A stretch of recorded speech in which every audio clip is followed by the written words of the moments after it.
In his own home, an elderly father is treated as a burden by his daughter-in-law. She makes him wait standing to eat, speaks to him with disdain, snatches his plate away if he doesn't obey immediately, and humiliates him in front of others as if he were worth nothing. Day after day, cruelty becomes the rule and respect, a painful absence. How much abuse must a man endure when all he asked for was dignity? Tell us where you're watching from, like this story if it touches you, and subscribe for more stories. In Palermo, Buenos Aires, the kitchen in Alejandro Parisi's apartment always felt too cold for Don Ernesto, his father. The marble floor etched coldness into his feet. The extractor hood hummed incessantly. The clock ticked 8 o'clock with a sound that pierced the silence. The air smelled of freshly ground coffee and buttered toast. The kettle whistled while imported china clinked on an immaculate tablecloth. In the corner, a fruit bowl overflowed with polished pears. Ernesto, thin with hands stained from years in the workshop, approached the table carefully, but his chair had disappeared. "Please remain standing," said Valeria, Alejandro's wife, her voice as polished as her makeup. "The table is for guests." She wore a beige suit without a wrinkle, her hair tied back, and an expensive perfume that dominated the air. Her smile wasn't friendly. It was a wall. Ernesto held his cup with both hands, trembling slightly. "Don't take long, you're making a mess," she added, seeing crumbs beside his plate. The old man tried to ask for a napkin, but Valeria snatched the bread from him, threw it in the trash, and pointed to the counter as if speaking to an obstacle. From the living room came laughter from the couple's friends. No one appeared. Ernesto looked at the door, swallowed hard, and remained silent. The clock's ticking grew louder. The silence that followed was a knot in the throat of anyone who witnessed it, contained indignation, absent respect. Ernesto stared at his reflection in the window. The morning light caught the wrinkles around his eyes, maps of a journey through 73 years of life. Outside, Palermo awakened with car horns and the rumble of delivery trucks. Inside, only the quiet percussion of his unsteady breathing. He placed his cup on the counter, careful not to make a sound. His fingers, once capable of rebuilding engines and crafting furniture, now struggled with the simple task of holding a teacup steady. "I need to go out," Valeria announced, not to him, but to the air between them.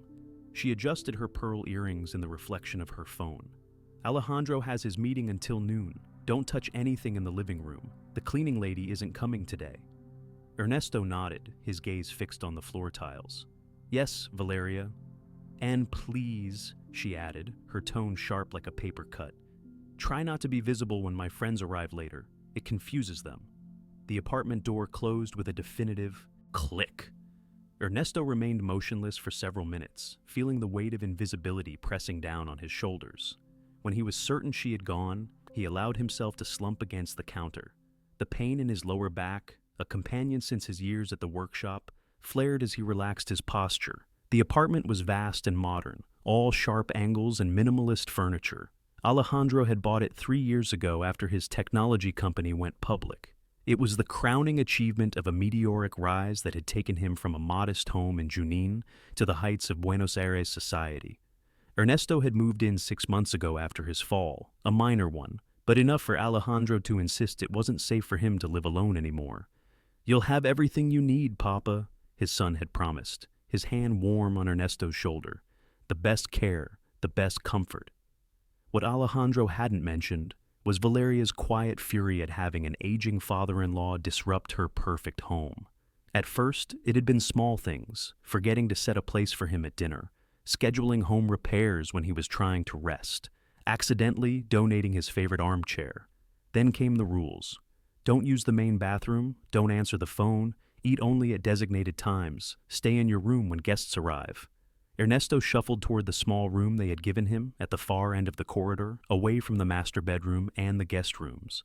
It had been a storage space before his arrival, hastily converted with a narrow bed and a small dresser. The walls were bare except for a crucifix he had brought from his old home. No photographs, no paintings, nothing that might suggest permanence. He sat on the edge of the bed and reached for the drawer of his nightstand. Nestled between folded handkerchiefs was a wooden rosary, darkened by years of touch. Mercedes had held it in her final days, her fingers tracing the beads as she whispered prayers. 20 years she had been gone, but the wood still seemed warm with her memory. "I miss you, Meche." he whispered to the empty room. "You would know what to do." From the pocket of his cardigan, he pulled a small photograph. Alejandro at 6 years old, wearing a white school smock, his eyes bright and a future waiting to be unwrapped. Ernesto had kept this image hidden from Valeria, who had declared all old things unsuitable for display in her modern home. This picture was his banner of hope, now wounded by his current circumstances. The sound of the front door opening startled him. He quickly tucked the photo back into his pocket and stood, smoothing the bedspread with trembling hands. Footsteps approached, lighter than Alejandro's, but more purposeful than Valeria's measured stride. "Don Ernesto?" a soft voice called from the doorway. Camilla, the young woman who came twice a week to clean, peered into the room. Her dark hair was pulled back in a practical ponytail, and she carried a stack of freshly laundered towels. "How are you today?" Relief softened his features. "Everything will pass, my child," he replied with a gentle smile that didn't quite reach his eyes. And he believed it. Though his shoulders sank a little more each day, a good stubbornness sustained him. Life could change when one clung to what was right, and he still trusted in the heart of his son. Camilla lowered her voice. "I brought you something." She slipped a small package wrapped in a napkin from her apron pocket. Media lunas from the bakery on the corner, still warm. The sweet scent of the pastries brought a genuine smile to Ernesto's face. This small kindness, alongside the Sunday media lunas left by Doña Nelida from apartment 5B, was one of the few bright spots in his weeks. "You're an angel, Camilla," he said, accepting the package with dignity, despite the hunger that immediately gnawed at his stomach. Valeria had forgotten to leave him breakfast again. "She's gone all day," Camilla informed him, glancing over her shoulder, "meeting friends for lunch, then shopping, and Don Alejandro texted that he'll be home for dinner." Ernesto nodded, understanding the unspoken message. A few hours of peace in the apartment, a respite from walking on eggshells, from being a shadow in his son's home. "God bless you, child," he said simply. As Camilla continued her work throughout the apartment, Ernesto sat by the window, watching the rhythm of life in Palermo below, people hurrying to meetings, couples walking hand in hand, delivery couriers zigzagging between cars, life continuing, indifferent to the quiet humiliation taking place in the apartment above. He ate the media lunas slowly, savoring each bite, allowing himself to remember a time when he sat at the head of his own table, when his son looked up to him with respect in his eyes, when his hands were strong and his heart unbruised. Before Palermo and buildings with doormen, there had been open roads and wind on his face. Don Ernesto was born in Junín, son of a hardware store owner and a seamstress. He learned to patch tires, weld hinges, and, as a young man, fix engines in a workshop with a dirt floor. The scent of motor oil had been his cologne, the rhythmic clanging of tools his daily symphony. His hands, now spotted with age and trembling with uncertainty, had once been steady and confident, capable of diagnosing an engine's ailments by touch alone. He met Mercedes during a San Cayetano procession. From her, he still kept a wooden rosary darkened by fingers, his most precious possession, tucked in the inside pocket of his jacket. Her laugh had been like bells, her patience endless. Together, they had built a life measured not in pesos or properties, but in shared meals, whispered prayers, and dreams for their only son. Ernesto walked slowly through the park across from Alejandro's building, his old bones protesting at the morning chill. The wooden bench he favored faced a small fountain where pigeons gathered to drink and bathe. He came here most mornings when Valeria was busy with her Pilates class, finding solace in this slice of public greenery amid Palermo's upscale urbanity. He carried a small paper bag containing breadcrumbs. Against building regulations, Valeria had informed him with that tight smile of hers. But here in the park, no one seemed to mind. "Good morning, Don Ernesto," called Doña Nelida, approaching with her small terrier on a leash. The dog wagged its tail in recognition. At 78, Nelida moved with surprising vigor, her silver hair cut in a practical bob, her eyes kind behind tortoiseshell glasses. "Beautiful day, isn't it?" "Indeed it is, Nelida," he replied, shifting to make room on the bench. "Pablo looks happy today. He knows it's Thursday. He always looks forward to seeing you." She sat beside him, adjusting her cream-colored cardigan. "I brought you something." From her tote bag she produced a small package wrapped in a checkered napkin. "Media lunas, from that bakery you like on Güemes Street. You're too kind, Ernesto said, accepting the gift with dignity despite the gratitude that swelled in his chest. Since Mercedes died, such small kindnesses had become his anchors. How are things up there? Nelida asked carefully, glancing toward the modern high-rise where Alejandro's apartment occupied the entire 8th floor. Ernesto shrugged, his gaze following a young mother pushing a stroller along the path. Same as always, Valeria. Nelida clicked her tongue in disapproval. That woman? I don't understand how your Alejandro doesn't see it. He sees what he wants to see, Ernesto replied softly. Success changes people's vision, sometimes. When Mercedes had died, cancer, swift and merciless, the workshop had fallen silent, and Ernesto had poured all his care into Alejandro, their only child. He remembered the boy's small hand in his as they walked to school, the pride in his chest when Alejandro received his engineering degree, the bittersweet joy when his son announced he was moving to Buenos Aires to pursue opportunities that Junín could never offer. He worked from sunrise to sunset to ensure the boy could study. There was a framed photograph that Ernesto kept hidden in his drawer. Alejandro in his white school smock, eyes bright with a future waiting to be unwrapped. That image was his banner of hope, now wounded by his current circumstances.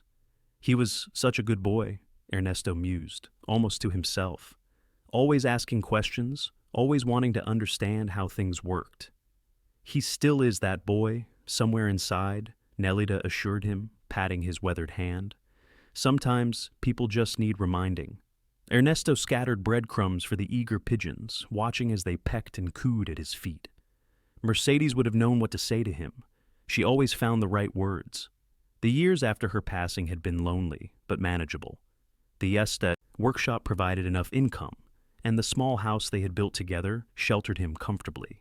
He had his routines, his few friends, the respect of the community where his honest work had been valued for decades. Then came the fall. Nothing dramatic, just a misstep in his workshop that resulted in a fractured wrist.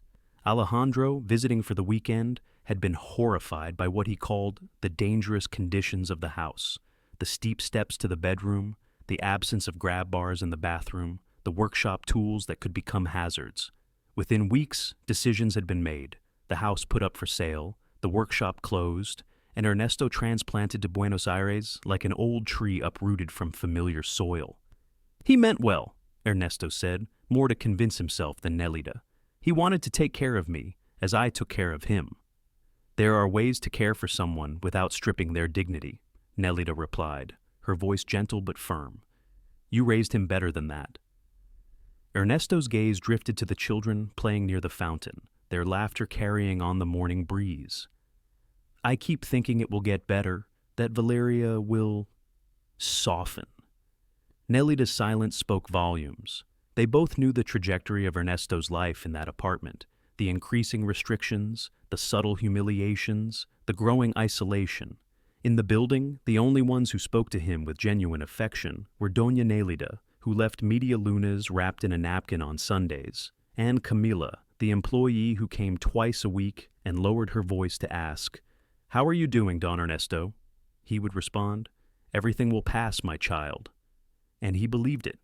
Though his shoulders sank a little more each day, a good stubbornness sustained him. Life could change when one clung to what was right, and he still trusted in the heart of his son. Have you spoken to Alejandro? Nelida asked, checking her watch. Really spoken to him? Ernesto shook his head. He's always busy. Meetings, calls, business trips. And when he is home, Valeria is always there, watching. That's by design, Nelida said, her voice hardening slightly. She's isolating you. He'd never allow it if he knew, Ernesto insisted, loyalty to his son overriding the evidence of his daily experience. Nelida considered her next words carefully. The doorman, Raul, mentioned something to me yesterday. He said he saw Valeria meeting with a lawyer in the lobby cafe, something about elder care arrangements. A chill that had nothing to do with the morning air settled in Ernesto's bones. What does that mean? I don't know for certain, Nelida admitted, but it might be wise to be vigilant. In the following days, Ernesto began to notice new patterns. Valeria taking hushed phone calls that ended abruptly when he entered a room. Alejandro working later hours, sometimes not returning until Ernesto was already asleep. Mail that arrived for him mysteriously, disappearing from the console table where all correspondence was placed. One evening, as Ernesto was preparing for bed, he heard Valeria's voice from the study, low, urgent, unfamiliar in its intensity. "The nursing home has an opening next month," she was saying. "The best in San Isidro, very exclusive. No, he doesn't know yet. Alejandro will sign the papers this weekend. Of course he'll agree. I've been working on him for months. That little property in Junín will more than cover the costs, and what's left can go toward our place in Punta del Este." Ernesto stood frozen in the hallway, his heart hammering against his ribs. The walking cane Alejandro had insisted he use clattered to the floor, betraying his presence. Valeria appeared in the doorway, her face composed into its usual mask of polite disinterest. "Don, Ernesto, you should be in bed." "I was just getting some water," he managed, his voice steadier than he felt. "I'll have Camila bring you a carafe tomorrow," she replied smoothly. "No need for you to wander around at night. It's not safe at your age." As he retreated to his room, Ernesto's mind raced. The house in Junín, his and Mercedes' home, the place where Alejandro had taken his first steps, where a lifetime of memories resided in every corner, was to be liquidated to fund his exile to a nursing home he had never seen, never agreed to. The rosary beads moved through his trembling fingers as he sat on the edge of his bed, a prayer forming on his lips, not of surrender, but of resolve. For the first time since Mercedes had left this world, Ernesto felt her presence strongly, as if she were sitting beside him, her hand steady on his arm. "I won't go quietly, Meche," he whispered to the darkness. "Not from our son's life, not like this." The next morning, Ernesto woke before dawn, an unusual clarity guiding his actions. He dressed carefully in the suit he had worn to Alejandro's university graduation, now hanging loosely on his diminished frame. He combed his silver hair neatly and placed Mercedes' rosary in his pocket. Then, with determination in every step, he made his way to the kitchen to await the day that would change everything. The day of Valeria's birthday arrived with a symphony of activity in the Parisi apartment. Caterers moved efficiently through the kitchen, arranging elegant canapes on silver platters. Fresh flowers perfumed the air, their carefully selected blooms matching the cool blue and silver theme Valeria had chosen. Crystal glasses caught the afternoon light, creating tiny rainbows on the polished surfaces of the dining table. Ernesto watched from the doorway of his small room, his heart heavy with the knowledge he now carried. In the 3 days since overhearing Valeria's plans, he had moved through the apartment like a ghost, quieter than usual, observing everything with new awareness. He noticed how Alejandro avoided his gaze at breakfast, the way important-looking documents were whisked away whenever he entered a room, the whispered conversations that ceased abruptly in his presence. "Don Ernesto," Camila appeared beside him, her eyes concerned. "Are you feeling okay?" He managed a small smile. "Just tired, Mejija. Senora Valeria said you should stay in your room during the party," Camila informed him, her voice lowered. "She says there won't be enough space with all the guests." Of course she did. The apartment spanned nearly 300 square meters, with a terrace overlooking the botanical gardens. There was space enough for 3 times the number of invited guests. "I understand," he said, though his eyes told a different story. Camilla hesitated, glancing over her shoulder to ensure they weren't overheard. "She's inviting Doña Nelida, you know, for appearances. The whole building will be here." This information settled in Ernesto's mind like a key turning in a lock. Perhaps this was the moment, with witnesses, with friends, with his son present, to bring the shadowed truth into the light. As the afternoon progressed, the apartment filled with Buenos Aires elite, tech entrepreneurs in designer suits, socialites with perfect blowouts, artists, influencers, and the carefully selected neighbors who would spread word of the event's success throughout the building. Valeria glided among them in a sleek silver dress, her laughter tinkling like ice and crystal. Alejandro, handsome in his tailored navy suit, played the role of supportive husband, though Ernesto noted the tightness around his son's eyes, the way his smile never quite reached them. Had it always been this way? Had Ernesto been too willing to believe in his son's happiness to see the strain beneath the surface? From his room, Ernesto could hear the murmur of conversation, the clink of glasses, the occasional burst of laughter. The scent of expensive perfumes mingled with that of gourmet hors d'oeuvres. He sat on his narrow bed, Mercedes' rosary between his fingers, gathering his courage. When the grandfather clock in the hall chimed 8, Ernesto rose and changed into his best shirt, the one he had worn to Alejandro's university graduation, now hanging loose on his diminished frame. He combed his silver hair with care and straightened his posture as best he could. Then, with dignity in every step, he emerged from his room. The party was in full swing. A string quartet played in the corner of the living room, the musicians expressionless as their bows danced across the strings. Servers circulated with champagne and delicate bites of food. Ernesto made his way quietly along the periphery of the gathering, toward the kitchen, where he knew the used plates were being collected. He had nearly reached his destination when Valeria materialized before him, her smile freezing as she took in his presence. "What are you doing out here?"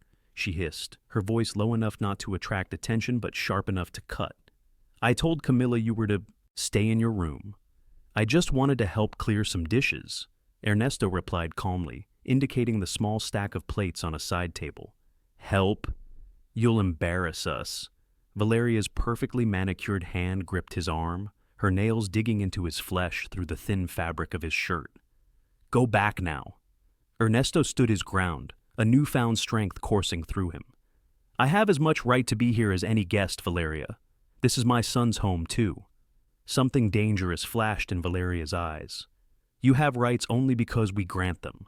Don't forget who pays for your food, your clothes, your medications. With money earned by my son, whom I raised, whom I put through university with the work of these hands," Ernesto replied, his voice steady despite the tremor in his limbs. Nearby, a small cluster of guests pretended not to listen, their eyes averted, but their ears attuned to the tension crackling between the elegant hostess and the elderly man. "Go back to your room," Valeria repeated, her voice dropping to a venomous whisper, "before I call someone to escort you." Ernesto looked past her, seeking Alejandro in the crowd, but his son was deep in conversation near the terrace doors, unaware of the confrontation. "I just want to take these dishes to the kitchen, daughter," Ernesto said, using the familial term deliberately. "Then I'll go." "Daughter?" Valeria's composure shattered. Before Ernesto could react, her hand flew up, connecting with his cheek in a slap that echoed despite the music and conversation. The small stack of plates Ernesto had been collecting crashed to the floor. Porcelain shattered, the sound like a gunshot in the suddenly silent room. Conversations halted mid-sentence. The quartet's music stumbled to a discordant stop. All eyes turned toward the source of the disturbance. Ernesto stood still, one hand pressed to his reddening cheek, the other clenched around Mercedes' rosary in his pocket.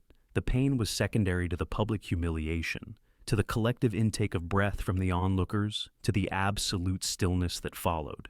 And then, movement. Alejandro, pushing through the crowd, his face transforming as he took in the scene. His father's reddened cheek, Valeria's raised hand, the broken china at their feet. "What happened?" he demanded, his voice cutting through the silence. His eyes, so like Mercedes, moved from his wife to his father, confusion giving way to a dawning understanding. "Your father was creating a scene," Valeria began, her composure returning like a mask sliding back into place. "He became agitated, knocked over the plates." "She hit him," interrupted a voice from the crowd. Camilla stepped forward, her hands twisting her apron. "I saw it, and it's not the first time." Alejandro turned to his employee, disbelief etched on his features. "What are you saying, Camila?" The young woman swallowed hard, but held her ground. "Your father isn't allowed to sit at the table when he eats. He has to stand at the counter. His food is often left cold, or sometimes not left at all. He's told to stay in his room when you have company, and—" She hesitated, glancing at Ernesto for permission. "And they plan to send me to a nursing home without telling me," Ernesto finished, his voice stronger now, "to sell our house in Junín to pay for it." A collective gasp rippled through the guests. From the back of the room, Doña Nelida pushed forward, her face flushed with indignation. "It's true," she confirmed, addressing Alejandro directly. "Your wife has been systematically isolating and humiliating your father. I've witnessed it myself. And the doorman overheard her discussing nursing home arrangements with a lawyer in the lobby cafe. Alejandro's face paled as he looked from Nelida to Camila to his father, whose quiet dignity in the face of this public revelation seemed to strike him more powerfully than any accusation. "Valeria," he said finally, his voice dangerously quiet, "is this true?" "They're exaggerating," Valeria said dismissively, though a slight tremor had entered her voice. "Your father is confused. You know how the elderly can be, imagining things." "I'm asking you directly," Alejandro cut her off, stepping closer. "Have you been mistreating my father in our home?" The silence stretched, taut as a wire. The guests stood frozen, witnesses to a private drama suddenly thrust into public view. Valeria's eyes darted around the room, calculating, assessing the damage to her carefully curated image. "I've been managing a difficult situation," she finally said, her tone clipped. "Your father requires care that we aren't equipped to provide. The nursing home is a logical solution." "That wasn't my question," Alejandro interrupted again, "and I notice you're not denying the accusations." He turned to his father, and for the first time in months, truly looked at him. The thinness of his frame, the shadows under his eyes, the slight stoop of shoulders that had once been straight and strong. "Papa," he said, his voice breaking on the word, "why didn't you tell me?" Ernesto's eyes, clear and steady, met his son's. "Would you have believed me over her?" The question hung in the air between them, heavy with implication. Alejandro flinched as if struck, recognition dawning in his eyes, recognition of his own complicity through inattention, through willful blindness, through the gradual surrender of his moral compass to the pursuit of status and comfort. "I would now," he said finally, placing a hand on his father's shoulder. Then, turning to Valeria, his expression hardened. "This ends today." "Don't be dramatic, Alejandro," Valeria scoffed, though her usual confidence seemed to waver. "We'll discuss this privately later." "No," Alejandro replied firmly. "There's nothing to discuss. You've abused my father's trust and mine. You've violated the most basic principles of human decency in our home." He turned to address the silent crowd of guests, his voice clear and resolute. "I apologize for this scene, but I'm grateful it happened. Sometimes we need our darkest moments exposed to the light before we can see the truth." Valeria's face contorted with fury and disbelief. "You're making a spectacle of private family matters," she hissed. "Think about what you're doing to our reputation." "Our reputation?" Alejandro repeated incredulously. "Is that what concerns you right now? Not the fact that my father, who worked his entire life to give me opportunities he never had, has been suffering under our roof." Throughout the apartment, guests began to gather their belongings, murmuring awkward goodbyes. The caterers busied themselves in the kitchen, pretending not to hear. The musicians packed their instruments with studied concentration. Doña Nelida approached Ernesto, taking his arm gently. "Why don't you come sit down, Don Ernesto?" she suggested, guiding him toward an armchair that had previously been off limits to him. Ernesto allowed himself to be led, the weight of months of silent endurance suddenly lifting from his shoulders. As he settled into the chair's comfort, he watched his son, the boy he had raised, the man he had believed in despite everything, stand tall in defense of what was right. Alejandro knelt beside his father's chair, taking one weathered hand between his own. "I'm sorry, Papa," he whispered. "I didn't see, but I promise you this, from now on, no one will ever disrespect you in this home again." For the first time in months, Ernesto felt the tightness in his chest begin to ease. The clock that had seemed to tick so loudly in moments of humiliation now marked a different kind of time, the seconds, minutes, hours of a new beginning. A small, tentative smile touched his lips as he squeezed his son's hand in response.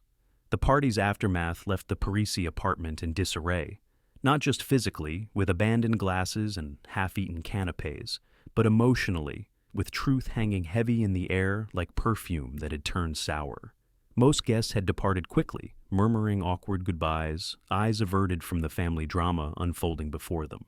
A few lingered, those who felt some responsibility toward Ernesto, or morbid curiosity about what would happen next. Alejandro stood by the floor-to-ceiling windows, his back to the room, shoulders rigid beneath his expensive suit. The city lights of Palermo twinkled below, oblivious to the turmoil above them. Valeria had retreated to their bedroom, the sharp click of the door, her final punctuation mark on the evening's revelations. Doña Nelida sat beside Ernesto on the sofa, that had previously been forbidden to him, her hand steady on his arm. Camilla moved quietly through the space, gathering broken china, her eyes frequently darting toward Ernesto with concern. "You should rest, Don Ernesto," Nelida suggested gently. "It's been a difficult evening." Ernesto shook, his head, his gaze fixed on his son's back. "Not yet. There are things that must be said tonight." The clock on the mantel ticked steadily, marking minutes that felt stretched and distorted. Finally, Alejandro turned, his face a landscape of emotions: shame, anger, grief, resolve. "Everyone, please," he said, addressing the few remaining guests and staff. "I appreciate your concern, but I need to speak with my father alone." Understanding nods followed. Nelida squeezed Ernesto's hand before rising. "I'm just across the hall if you need anything," she reminded him. "Anything at all." As the front door closed behind the last guest, silence settled over the apartment. Father and son regarded each other across a gulf wider than the physical space between them, a chasm formed of unspoken truths, neglect, and the insidious poison of a toxic relationship. "Why didn't you tell me?" Alejandro asked again, his voice raw. "All this time?" Ernesto sighed, the sound carrying the weight of months of silent endurance. At first they were small things, easy to dismiss, easy to excuse. By the time I recognized the pattern, he paused, searching for words. By then, you seemed so happy with your life here, your success, your wife. Who was I to disrupt that? Alejandro crossed the room in quick strides, dropping to one knee before his father's chair. "Who were you? You are my father, the man who taught me everything about integrity, about respecting others." His voice broke. "The man I've failed so completely." "No, hijo," Ernesto countered, placing a weathered hand on his son's cheek. "You didn't see because you weren't meant to see. Valeria was careful."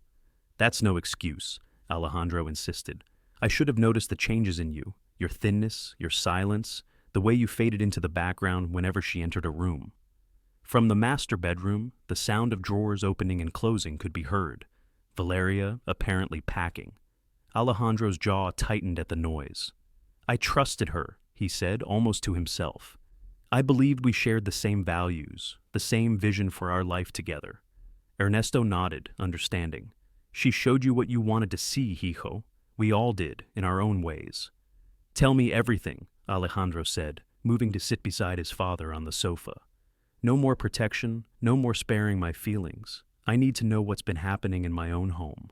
And so, as the night deepened around them, Ernesto spoke of the daily indignities, meals eaten standing at the counter, restrictions on when he could use common spaces, accidents that resulted in his few personal belongings being damaged or discarded, the gradual isolation as Valeria screened his calls and visitors. "She said it was for my own good," Ernesto explained, his voice steady despite the pain evident in his eyes. "That at my age, too much excitement, too many visitors would be harmful. That you were too busy with work to be bothered with my small complaints." With each revelation, Alejandro's expression darkened further. "And the nursing home?" Ernesto hesitated, then reached into his pocket, withdrawing a folded paper. "I found this in the study yesterday. I shouldn't have been looking through papers, but after overhearing her conversation..."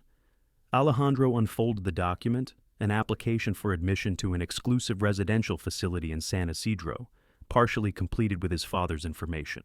Attached was a power of attorney form, awaiting signatures.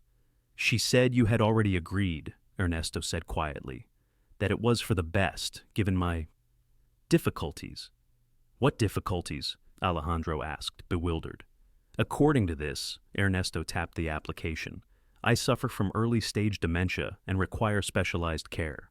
The lie was so blatant, so calculated, that Alejandro physically recoiled. His father, whose mind remained sharp as ever, whose only crime had been aging in a society that devalued its elders, falsely labeled as incompetent to justify his removal. The bedroom door opened and Valeria emerged, a small suitcase in hand. She had changed from her party dress into sleek travel clothes, her face composed into lines of dignified injury. "I'm going to stay with Sofia tonight," she announced, referring to her sister who lived in Recoleta. "When you've calmed down and can discuss this rationally, call me." Alejandro rose slowly, the papers still clutched in his hand. rationally, like plotting to institutionalize my father based on a fabricated medical condition, like systematically isolating and humiliating him in our home. Valeria's expression didn't waver. "You're upset. We'll talk tomorrow." "No," Alejandro said, his voice quiet but firm. "We'll talk now. About these." He held up the papers. "About your plans for my father's house in Junín. About the power of attorney you were planning to have me sign." A flicker of surprise crossed Valeria's perfect features before she recovered. "Those are preliminary documents only. Nothing has been decided." "That's not what you told your sister on the phone," Ernesto interjected. "That little property in Junín will more than cover the costs, and what's left can go toward our place in Punta del Este." "Those were your exact words." For the first time, Valeria looked genuinely unsettled. Her gaze darted between father and son, calculating her next move. "You misunderstood. I was discussing financial planning, ensuring your future care would be provided for. By selling the home where I raised my son, without my knowledge or consent," Ernesto asked, a new strength in his voice. "By inventing a medical condition to justify locking me away?" "This is absurd," Valeria snapped, her composure cracking. "Alejandro, are you really going to take the confused recollections of an old man over your wife's word?" The question hung in the air between them, a challenge and a test. Alejandro looked at the woman he had married, beautiful, accomplished, and suddenly a stranger. Then he looked at his father, diminished physically but morally unbowed, the man who had sacrificed everything to give him a chance at a better life. "Yes," he said simply. "I am." The words seemed to physically strike Valeria. She took a step back, her knuckles whitening around the handle of her suitcase. "You'll regret this," she warned, her voice low.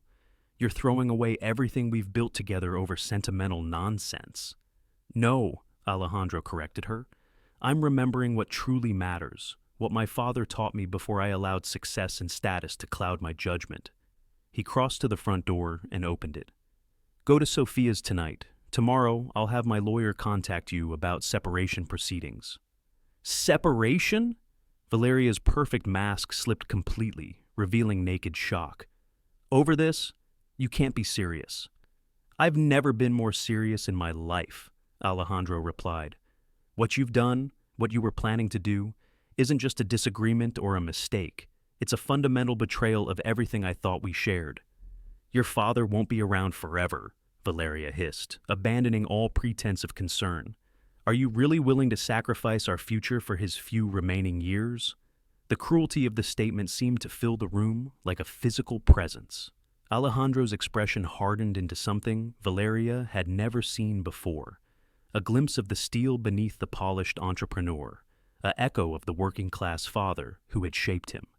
"Get out," he said quietly. "Now." Something in his tone must have convinced her that further argument was futile.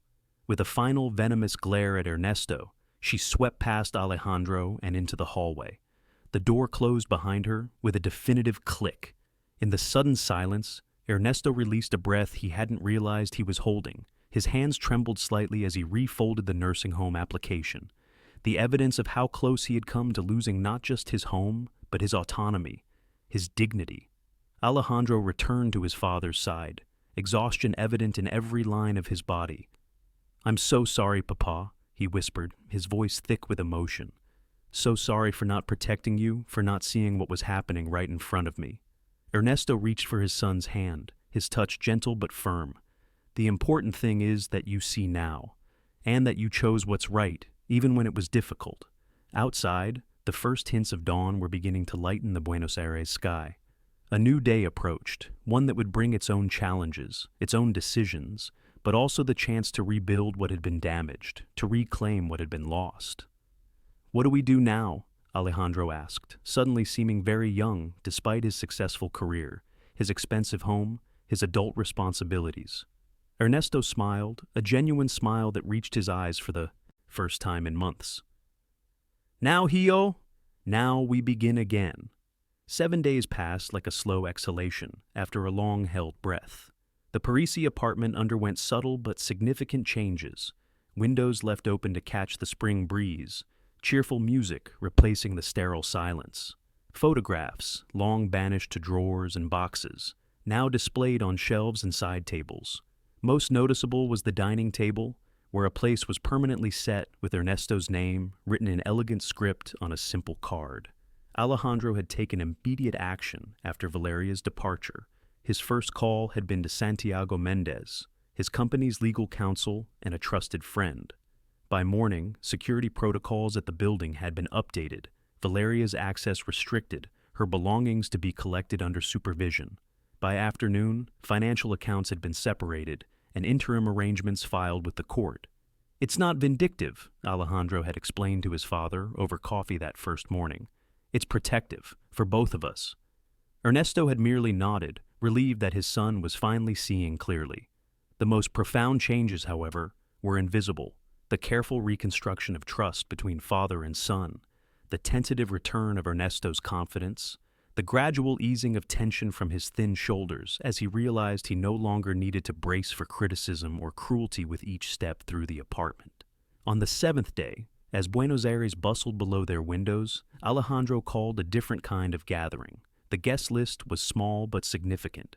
Doña Nelida from 5B, Camila, who now worked full-time for the Parisi, Raúl, the building's doorman who had witnessed more than he let on, Santiago Mendez with his briefcase of legal documents, and Judge Elena Suarez, who had agreed to hear this unusual case in a private setting given the circumstances. The living room had been arranged with chairs in a loose semicircle. Ernesto sat near the center, dressed in a new suit Alejandro had insisted on purchasing, one that fit his frame properly rather than hanging loosely as his old clothes did. His posture was straighter, his eyes clearer, his hands steady as they rested on his knees. "Thank you all for coming," Alejandro began, standing before the group. The confident tech entrepreneur was visible in his stance, but something else shone through as well. The son of a mechanic from Junín, grounded in values deeper than success or status. "What we're doing today is unusual but necessary." Judge Suarez nodded, her salt and pepper hair framing a face both stern and compassionate. "Given the nature of the allegations and the evidence presented to my office, I agreed this was the appropriate forum. Proceed, Señor Parisi." Alejandro drew a deep breath. 7 days ago, many of you witnessed something in this room that should never happen in any home: the deliberate humiliation of a vulnerable family member. What you saw was not an isolated incident, but the culmination of months of systematic mistreatment. He turned to Valeria, who sat alone at one end of the semicircle, immaculately dressed in a conservative gray suit, her expression a studied blend of dignified injury and puzzled concern. "My wife, Valeria Parisi, has engaged in what the law defines as elder abuse, emotional, psychological, and financial. Today we will establish the facts and determine appropriate consequences." Valeria's lawyer, a sleek woman with a perpetual frown, leaned forward. "This proceeding has no legal standing. If you have accusations, they should be filed properly with the court." "They have been," Santiago interjected smoothly, opening his briefcase. "What we're conducting today is what the judge has approved as a restorative justice conference, giving voice to the victim before formal proceedings continue, allowing all parties to understand the full impact of what has occurred." Judge Suarez nodded. "I've reviewed the evidence submitted to my office, witness statements, documentation of attempted financial exploitation, and medical evaluations confirming Don Ernesto's complete mental competence. This conference proceeds with my authority." Valeria's mask of injured innocence slipped momentarily before she composed herself. "This is absurd. Family disagreements about care decisions are being criminalized." "Care decisions?" Camilla spoke up, her voice trembling slightly but determined.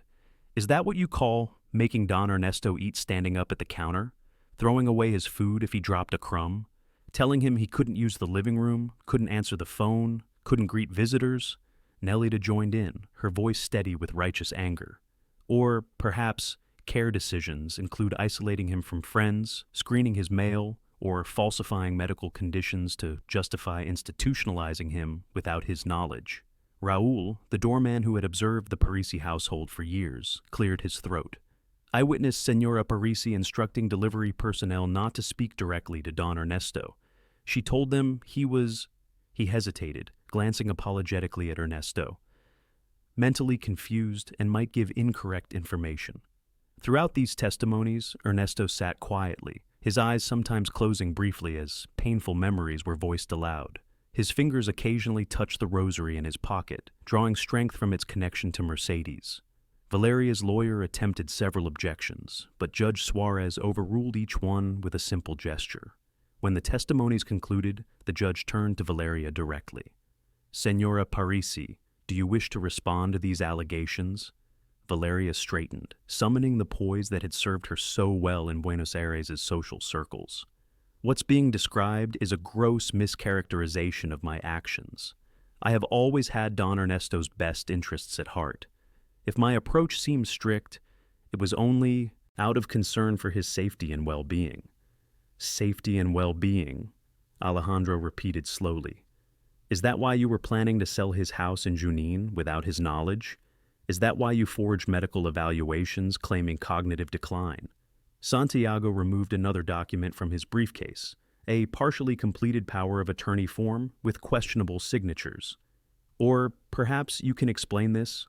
Our handwriting expert has already confirmed these are not Don Ernesto's authentic signatures." For the first time, genuine alarm registered on Valeria's face. Her lawyer whispered urgently in her ear. Judge Suarez studied the documents carefully. "These alone constitute attempted fraud, Senora Parisi.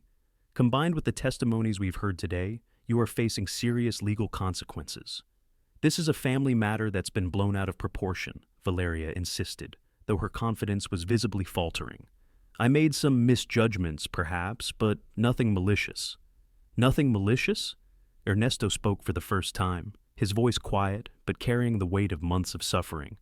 "You told me my son was too busy to be bothered with my complaints. You made me feel I was a burden, an embarrassment, an obstacle to his happiness." The room fell silent as Ernesto continued, his dignity intact despite the pain evident in his words.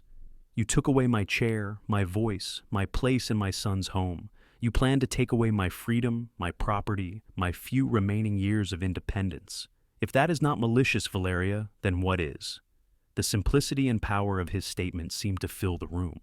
Even Valeria's lawyer had no response. Judge Suarez nodded, respect evident in her gaze as she regarded Ernesto. Then she turned to Valeria, her expression hardening. "Having heard the testimony and reviewed the evidence, I am prepared to issue preliminary rulings pending formal court proceedings." She consulted her notes briefly.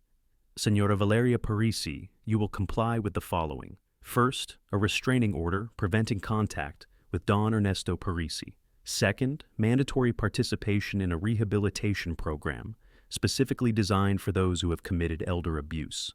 Third, community service, 100 hours at a state-run elder care facility where you will work under supervision." The judge paused, looking directly at Valeria. "Additionally, a formal notification will be filed with the Bar Association regarding the attempted fraud, which may result in further penalties. Financial restitution will be determined in subsequent hearings." Valeria's composed facade finally crumbled. "This will destroy my reputation, my standing in the community." "Perhaps," Judge Suarez acknowledged without sympathy, "but it may also provide an opportunity for genuine reflection and change.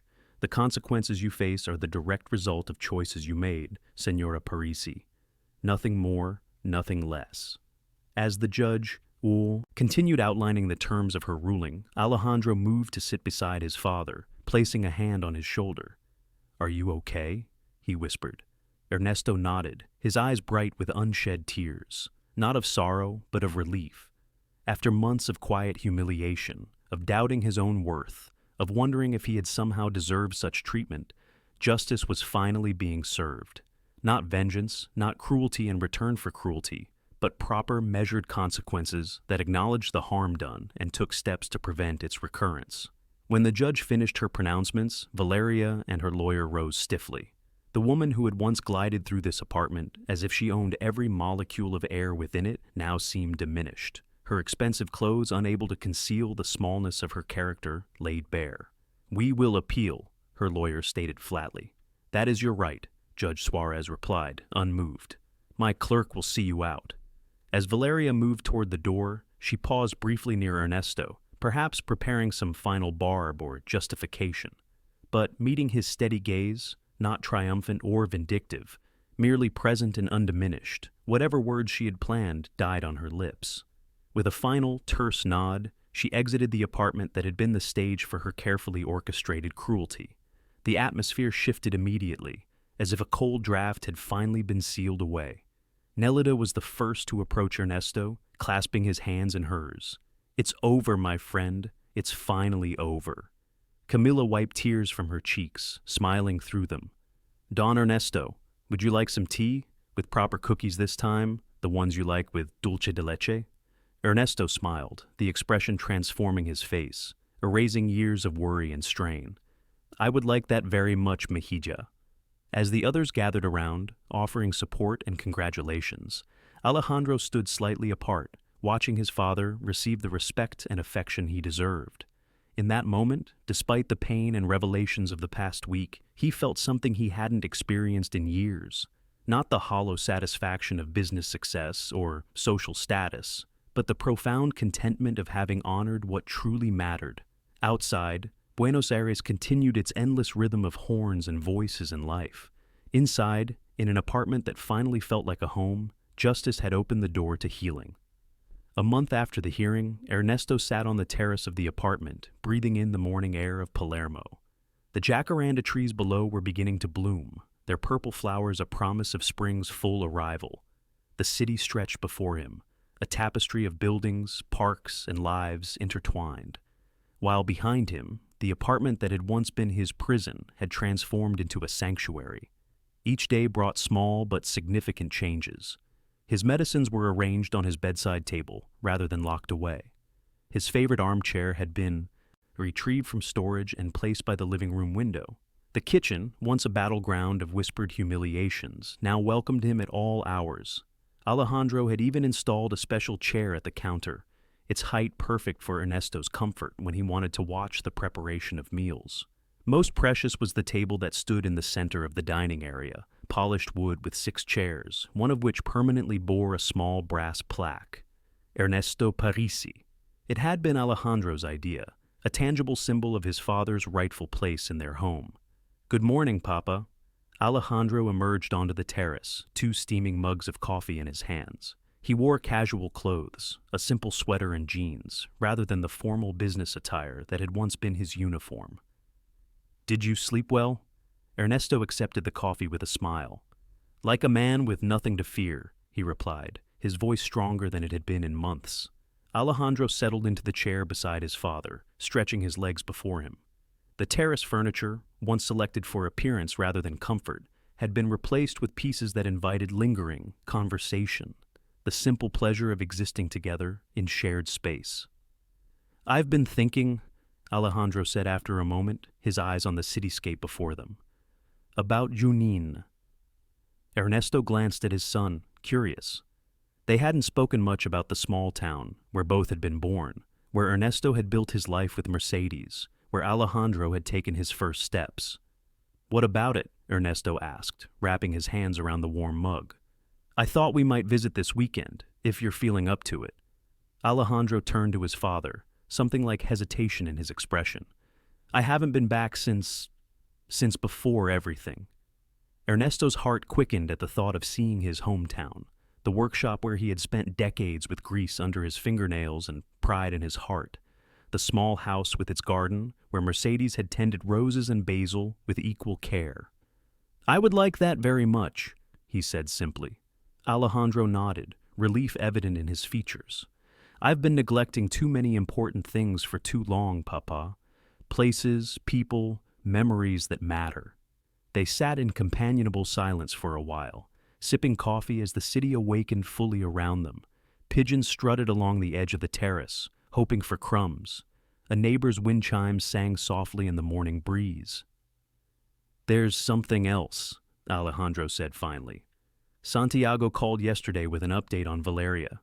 Ernesto tensed slightly at the name, though its power to wound him had diminished with each passing day. "Oh?" "She's completed the first phase of the court-mandated rehabilitation program." Alejandro's voice was neutral, neither condemning nor excusing. And she's been working at the elder care facility in Flores. How is she finding that? Ernesto asked, genuine. Curiosity in his tone. Alejandro shrugged. According to the supervisors, initially resentful, but lately, perhaps something is changing. They say she's been particularly attentive to a resident with no family visitors. Ernesto nodded, absorbing this information without comment.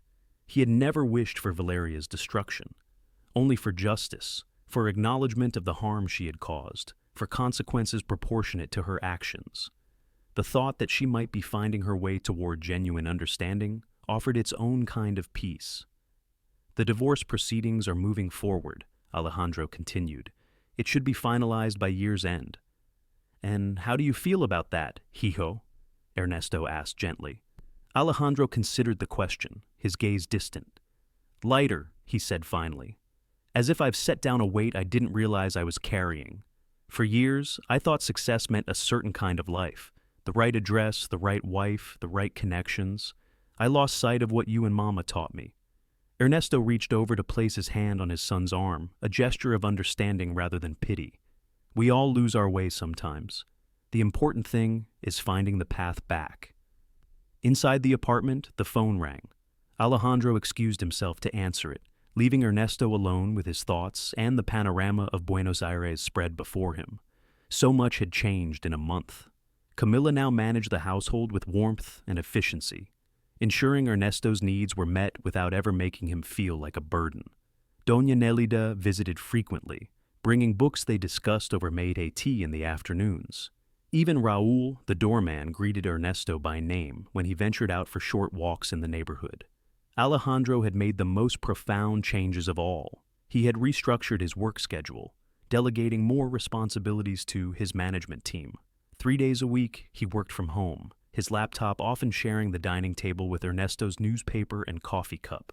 In the evenings, they watched old movies together or simply talked, conversations that meandered through memories, ideas, hopes for the future. Good news, Alejandro announced, returning to the terrace. That was Dr. Martinez. Your test results came back excellent. He says whatever you're doing, keep doing it. Ernesto smiled. Living without fear is good medicine, it seems. Alejandro sat again, his expression turning serious. Papa, there's something I need to say to you. Something I should have said weeks ago, but... He hesitated, searching for words. I was ashamed. Ashamed? Ernesto repeated, surprised. Of what, hijo? Of my blindness, my complicity. Alejandro's voice roughened with emotion. I didn't want to see what was happening to you because acknowledging it would have meant facing painful truths about my marriage, about the kind of person I had chosen to share my life with. So I looked away. I told myself you were adjusting, that your quietness was just age, that everything was fine. Ernesto listened, his heart aching for his son's pain, even as he recognized the necessity of this confession. I failed you, Alejandro continued, his eyes bright with unshed tears. The man who sacrificed everything to give me opportunities, who taught me the meaning of integrity and respect. I failed you in the most fundamental way. No, hijo, Ernesto said firmly, gripping his son's hand. You faltered. There's a difference. We all falter. What matters is what comes after. What came after was too late to spare you months of suffering, Alejandro countered, self-recrimination evident in his voice. But not too late for healing, Ernesto replied. Not too late for justice. Not too late for us to find our way back to each other. A gentle breeze carried the scent of jacaranda blossoms to the terrace. Below, a young couple walked hand in hand, pausing to admire a street musician's melody. Life continued its intricate dance, indifferent to personal dramas, yet somehow affirming their importance through its very persistence. I have something for you, Alejandro said after a moment, reaching into his pocket. He withdrew a small velvet pouch and placed it in his father's palm. Ernesto opened it curiously. Inside was a key, old-fashioned, heavy, familiar. This is the key to the house in Junín, Alejandro confirmed. Your house.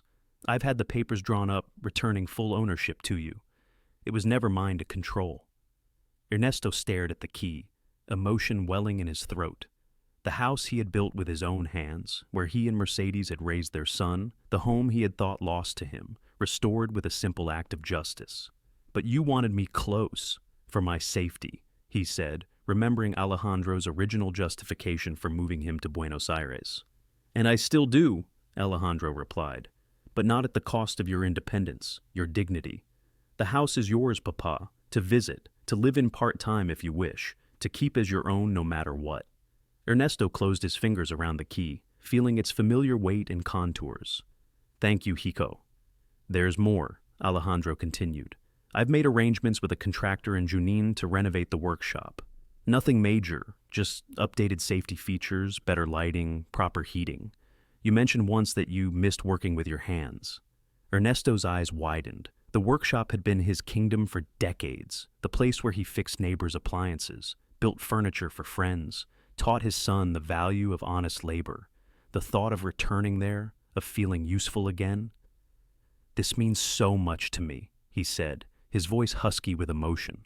Alejandro smiled, relief and affection mingling in his expression. "It's the least I can do, Papa. Besides," he hesitated, a boyish shyness suddenly apparent. "I thought maybe you could teach me some of what you know. I've spent so long building digital things, I've forgotten the satisfaction of creating something you can hold in your hands."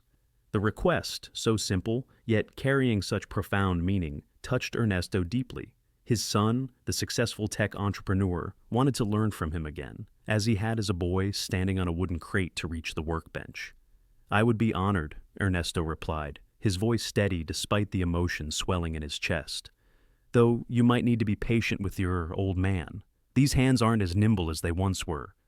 "We have time," Alejandro said simply. "All the time we need." As the morning light strengthened, gilding the edges of the buildings around them, father and son sat together in comfortable silence. The wounds of recent months were healing, not erased but transformed, becoming part of their shared story rather than a barrier between them. Later that day they would visit the small chapel where Ernesto sometimes prayed, lighting a candle for Mercedes. They would walk through the botanical gardens, Alejandro matching his pace to his father's more measured steps. They would stop at the cafe on the corner for lunch, where the owner now greeted Ernesto by name and remembered his preference for extra chimichurri with his steak. But for now, this moment was enough. The morning sun, the city spread before them. The simple miracle of being together without fear, without shame, without the shadow of cruelty darkening their days. Ernesto looked at his son, the boy he had raised, the man who had found his way back to what truly mattered and felt a peace that transcended the pain of recent memories. "You know," he said quietly, "your mother would be proud of you, Alejandro. Not for your success or your money, but for this, for remembering what makes a real home." Alejandro's eyes glistened as he squeezed his father's hand. "And what's that, Papa?" Ernesto smiled, the expression reaching his eyes and erasing years of worry from his face. "Respect, the willingness to see each other clearly, to honor each other's dignity. In a house, respect is the key to peace." The words settled between them, simple but profound. Below, Buenos Aires continued its endless rhythm. Above, in an apartment that had transformed from a battleground to a sanctuary, father and son sat together in the morning light, two men who had journeyed through darkness to find each other again, their bond stronger for having been tested, their love deeper for having endured.